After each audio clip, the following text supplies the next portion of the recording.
എന്താ എന്തോ പഞ്ചസാരക്കകത്ത് തിരഞ്ഞെടുക്കണേ എന്തോ അതെ ഞാൻ ഷുഗർ ടെസ്റ്റ് ചെയ്യാൻ വേണ്ടി പോയില്ല. ഡോക്ടർ എന്നോട് പറഞ്ഞു ഷുഗർ കൂടുതലാണ്, എപ്പോഴും ചെക്ക് ചെയ്തോണ്ടേ ഇരിക്കണം എന്ന് പറഞ്ഞു. അതാണ് അങ്ങനെ ഒന്ന് ചെക്ക് ചെയ്തോണ്ടിരിക്കണത്. ഷുഗർ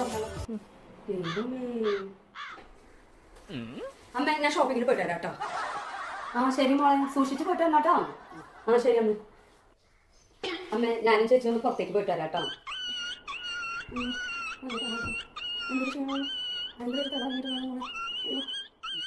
അമ്മയ്ക്ക് തലവർക്ക് കൂടാണെങ്കിൽ ഒരു കാര്യം ചെയ്യാം. അപ്പുറത്തെ തുളസി ചേച്ചിനോട് ഇങ്ങനെ ഇരിക്കാൻ പറയാം. ഫാനിൽ കയറാൻ മോളെ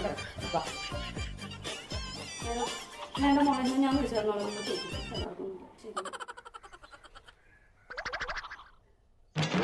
ഒരു മോളെ ഒരു കാര്യം ചെയ്യണം. നമ്മുടെ അപ്പുറത്തെ വീട്ടിൽ അവിടെ കൊച്ചിനെ 7ാം മാസത്തിന് എന്തോ കൊണ്ടുപോകുന്ന ചടങ്ങാണ്. അപ്പൊ ഒന്ന് പോയി കണ്ടിട്ട് വരണ്ടേ. അപ്പൊ നീ ഒരു കാര്യം ചെയ്യും, കുറച്ച് സാധനങ്ങൾ വാങ്ങിച്ചോണ്ട് പോകാം. അധികം കാശൊന്നും വാങ്ങണ്ട. ഈ പൊരി അങ്ങനെയുള്ള സാധനങ്ങളൊക്കെ ഉണ്ടല്ലോ, പിന്നെ റിസ്ക് അതൊക്കെ വാങ്ങിക്കും. അപ്പൊ അതാവുമ്പോൾ ചെറിയ പൈസ കൊണ്ട് നിറയെ ഉള്ള പോലെ തോന്നും. അത് മേടിച്ചാൽ മതി.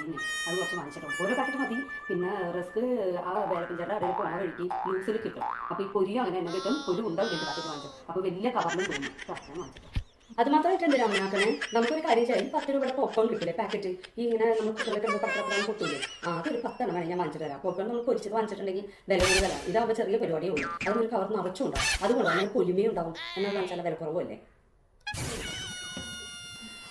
നീ എന്നെ ആക്കിയതാണല്ലേ. നിന്നെ 7ാം മാസത്തിന് ഇവിടെ നിന്റെ അമ്മയുടെ വീട്ടിലോട്ട് വിളിച്ചോണ്ടപ്പോ അത് കാണാൻ വന്നപ്പോൾ ഒന്നും കൊണ്ടുവന്നില്ല. അങ്ങനെയുള്ളവരെ വീട്ടിൽ ഇത് കൊണ്ടുപോയി കൊടുത്താൽ മതി. പറ്റുമെങ്കിൽ വാങ്ങിച്ചോണ്ടോ. അല്ല നീ പെരക്കകത്ത് പണിയൊന്നും ഇല്ലാഞ്ഞിട്ടാണ് ഇവിടെ ഒന്ന് മുന്നാടി കയറിയെന്നില്ല അളവടിക്കൊണ്ടിരിക്കുന്നത്. അത് രാവിലെ 9 മണിക്ക് പോയ കരണ്ടാമേ. ഞാനാണെങ്കിൽ മോട്ടർ ഇടാൻ മറന്നും പോയി. പിന്നെ തുണികളെ കരണ്ട് ചെയ്യാന്ന് വെച്ച് കഴിഞ്ഞാൽ കരണ്ടും ഇല്ല. പിന്നെ കറി വെക്കാന്ന് പറഞ്ഞാൽ മിക്സിയും അറിയില്ല. കരണ്ട് ഇല്ലാത്തതുകൊണ്ട് ഒരു പണിയും നടക്കണില്ല. എന്ത് ചെയ്യാതെ ഞാൻ ഇങ്ങനെ ഇരിക്കണത്.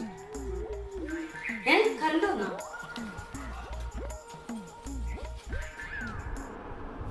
കരണ്ട് വന്നില്ല.